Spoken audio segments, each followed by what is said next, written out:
खलु नास्त्येव नास्त्येव नास्त्येव गतिरन्यथा।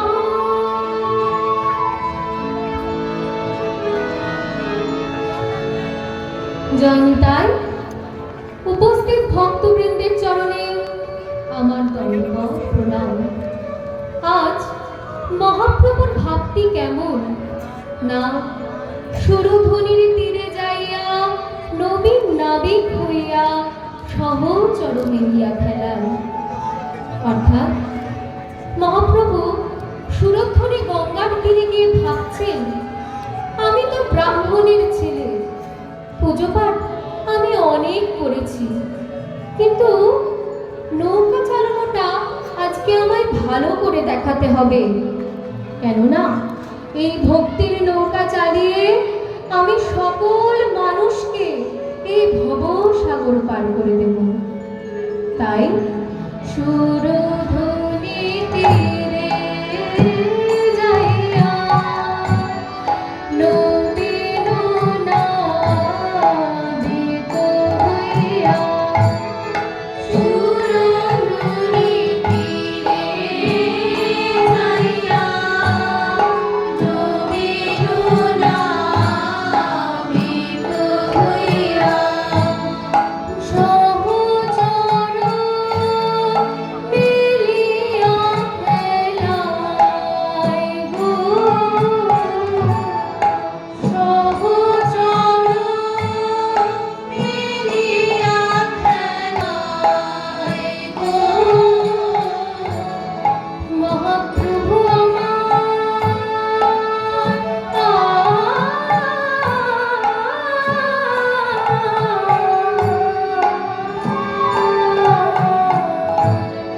সহচর মিলিয়া খেলায়। দেখো খেলেছে গোড়ারায়, খেলেছে গোড়ারায়, রবির ভাবে বিভোর হয়ে খেলেছে গোড়ারায়, রবির ভাবে বিভোর হয়ে খেলেছে গোড়ারায়। মধুর হরি নামের খেলা খেলেছে গোড়ারায়, মধুর হরি নামের খেলা খেলেছে গোড়ারায়। মধুর হরি নামের খেলা খেলিলে জোড়াই জ্বালা, মধুর হরি নামের খেলা খেলিলে জোড়াই জ্বালা। মধুর হরি নামের খেলা খেলেছে গোড়ারায়, সহচর মিলিয়া খেলায়। আজ মহাপ্রভু বিনামূল্যে গঙ্গা পাড়ির কথা ঘোষণা করলেন। শোনো শোনো শোনো, আমার নৌকায় আজ যারা উঠবে তাদের কোনো বাড়ির গড়ি লাগবে না। এই কথা শুনে যখন কাতারে কাতারে লোক আজ মহাপ্রভুর নৌকায় উঠে বসেছেন, শেষে দেখা গেল 100 জন লোকের নৌকায় 200 জন লোক উঠে বসে আছেন। এমন সময় মহাপ্রভু কীর্তন গান ধরলেন একজনের দিকে তাকিয়ে। নৌকায় এত হাজার হাজার লোক, কিন্তু মহাপ্রভু একজনের দিকে কেন কীর্তন গাইছেন? কে সেই ভাগ্যবান ব্যক্তি যার দিকে তাকিয়ে মহাপ্রভু কীর্তন গাইছেন? তিনি হলেন রাধা রানীর এক অংশ, মহাপ্রভুর প্রিয় বন্ধু গদাধর। তাই প্রিয় গদাধর সঙ্গে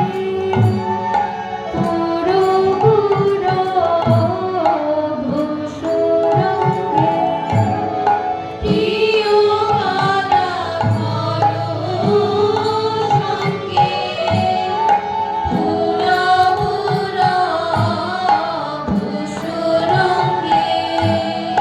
নৌকায় বসিয়া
একসঙ্গে বইছে ঝোড়ো বাতাস।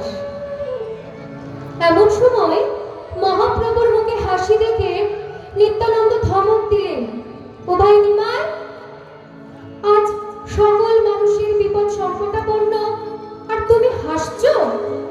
লোকে তোমাকে পণ্ডিত বলে আর আমাকে পাগল বলে। এত মানুষের বিপদ দেখে বুঝি তোমার মুখে হাসি আসছে? এটাই কি পণ্ডিতের লক্ষণ? পাগল যে হাসতে পারে। গৌর সুন্দর বলছেন, দাদা গো, আমি যে কেন হাসছি তার কেউ না বুঝুক, তুমি বুঝবে।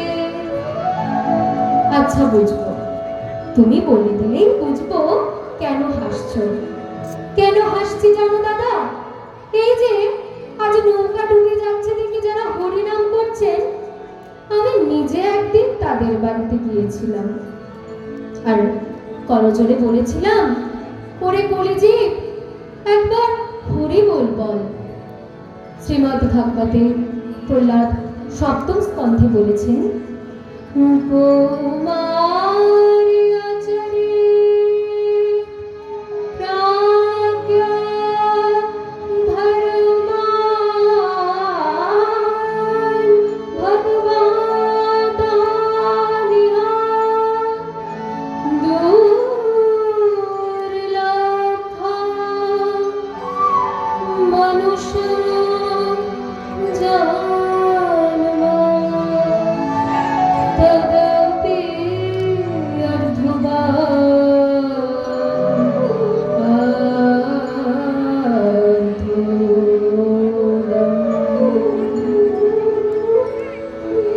প্রহ্লাদ বলছেন, বাল্যকাল থেকে ভাগবতীয় ধর্ম পালন করা উচিত। কেননা মনুষ্য জন্ম যে অত্যন্ত দুর্লভ জন্ম, তা ভক্তি আচরণে অনায়াসে পরমার্থ লাভ হয়। এই কথা শুনে যখন সকলে হরিবল বলেছেন, কিন্তু বেশ কিছু লোক বলেননি, তাই আমি আজ বিনামূল্যে গঙ্গা পারের কথা ঘোষণা করেছি, যাতে যারা হরিবল বলেনি তারা সকলেও আমার নৌকায় আসে। ওই দেখো দাদা, নৌকা ডুবে যাচ্ছে দেখে আজকে তারাও হরিবল বলছেন।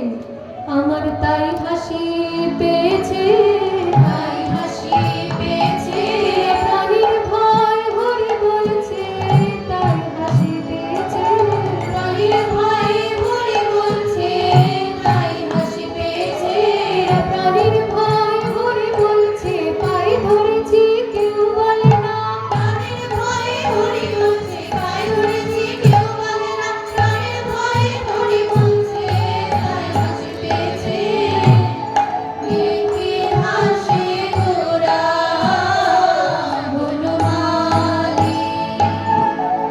আচ্ছা ভক্তগণ, আপনাদের সামনে যদি নৌকা ডুবে ঘটে আপনারা কি করবেন? আপনারা বলবেন, কি আর করব, যদি ভালো সাঁতার জানি তাহলে দু একজনকে বাঁচানোর চেষ্টা করব, আর যদি না জানি তাহলে দুই বাহু তুলে ঠাকুরকে ডাকবো আর বলবো, ঠাকুর তুমি ওদের রক্ষা করো। নবদ্বীপেও আজ তাই। মহাপ্রভুর নৌকা ডুবে যাচ্ছে দেখে গঙ্গার তীরে কাতারে কাতারে লোক আজ জড়ো হয়েছে। সকলেই দুই বাহু তুলে হরিবল বলছে। আসুন আমরাও এই প্রসঙ্গে দুই বাহু তুলে হরিবল বলি। আচ্ছা সকলে কৃপা করে বলুন, নিতাই গৌর প্রেমানন্দে হরি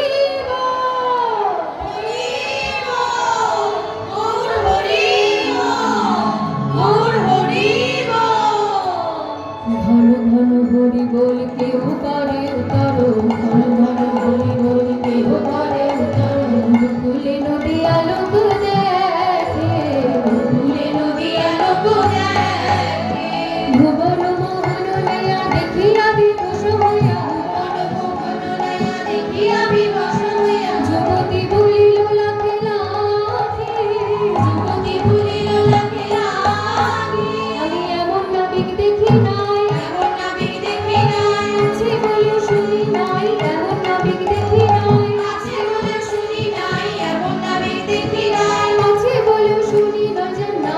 বলে পার হয়, আছে বলে শুনি রাজা নামে পার হয়, আছে বলে শুনি নাই এমন আমি দেখি না। যুবতী ফুলিল লাখে লাখে, যুবতী ফুলিল লাখে লাখে। জগ জনচিত চোর গৌর সুন্দর মন, জগ জনচিত চোর গৌর সুন্দর মন। জাগরে তাহাই পর দেখো, জাগরে তাহাই পর দেখো, জাগরে তাহাই পর দেখো, জাগরে তাহাই পর দেখো। কহে দিল রামানন্দে হেন আনন্দ কহে, কহে দিল রামানন্দে হেন আনন্দ সন্দে। বঞ্চিত রইল মই এগো, বঞ্চিত রইল মই এগো। আমি বঞ্চিত হলাম, বঞ্চিত হলাম। করুণা সিন্ধু অবতারে বঞ্চিত হলাম, করুণা সিন্ধু অবতারে বঞ্চিত হলাম। এমন করুণা সিন্ধু অবতারে আসা যাওয়া সার হলো, করুণা সিন্ধু অবতারে আসা যাওয়া সার হলো। করুণা সিন্ধু অবতারে বঞ্চিত হলাম, বঞ্চিত রইল মই এগো, বঞ্চিত রইল মই এগো। এত সুন্দর পদ যিনি বর্ণনা করলেন তিনি হলেন দীন রামানন্দ। করজোড়ে কাতর স্বরে গৌরহরিকে প্রার্থনা করে বলছেন, হে গৌরহরি, তুমি যে হরিনামের নৌকা এনে এই অকুলের কুল হয়েছ, এই অকুলকে তুমি কুল দিয়েছ, কিন্তু আমি তোমার হরিনামের নৌকায় উঠতে পারিনি প্রভু। তুমি একবার আমার কাছে আসবে না? ও বঞ্চিত হীন মোহে ত্যাগো রে, বঞ্চিত হীন মোহে ত্যাগো রে, বঞ্চিত হীন মোহে ত্যাগো রে।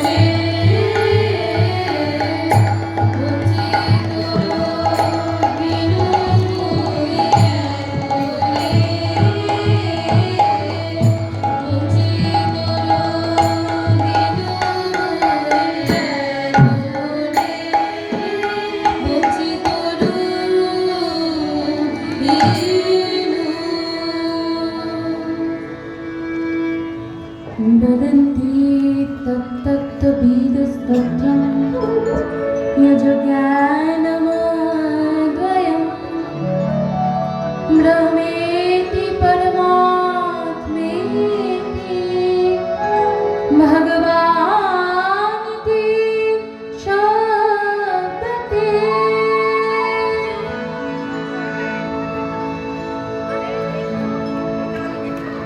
জ্ঞানীগণের কাছে যিনি পরম ব্রহ্ম, যোগীগণের কাছে যিনি পরমাত্মা, ভক্তের সেই ভগবান লীলারস আস্বাদনের জন্য আজ গোলক থেকে অবতীর্ণ হলেন ভৌম বৃন্দাবনে। আস্বাদন করলেন নিজ লীলা মাধুরী, যা ভক্তের কাছে একমাত্র জীবাত্ম স্বরূপ। তাই আজ নৌকা বিহার করবেন বলে তিনি যমুনার তীর ধরে চলেছেন সখাগণকে পরিত্যাগ করে।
এসে দেখলেন, আহা, এই তো আমার সেই যমুনা, যে যমুনাকে আমি কথা দিয়েছিলাম আমার সেই জন্মতিথিতে, যখন আমার পিতা বসুদেব আমার মাথায় করে নিয়ে চললেন নন্দালয়ে। বাবার মাথা থেকে গর্ভ স্নানের জন্য আমি পড়ে গেলাম যমুনার জলে। যমুনা তো আর আমায় ছাড়তে চাইলেন না। আমি যমুনাকে বললাম, যমুনা, তুমি পারো এক ভক্ত হয়ে আরেক ভক্তের মনে আঘাত দিতে? দেখো আমার পিতা বসুদেব কেমন ব্যাকুল হয়ে আমায় অন্বেষণ করছে। তুমি আজ আমাকে যেতে দাও, তবে আমি কথা দিলাম একদিন এই যমুনার তীরে সখী সনে বিনোদিনীকে সঙ্গে করে আমি তোমার মনোবাসনা পূর্ণ করব। কিন্তু যমুনা তো আছে, যারা পার হবে তারাও আছে, কানবাড়ি না হয় আমিও আছি, তবে যমুনা নৌকা কোথায়? তাই মনে পড়ে গেল লীলা সাধিনী চিৎ শক্তি স্বরূপিনী যোগমায়ার কথা। হাত জোর করে আবাহন করলেন যোগমায়াকে। শরণাগত দীনার্থ পরিত্রাণ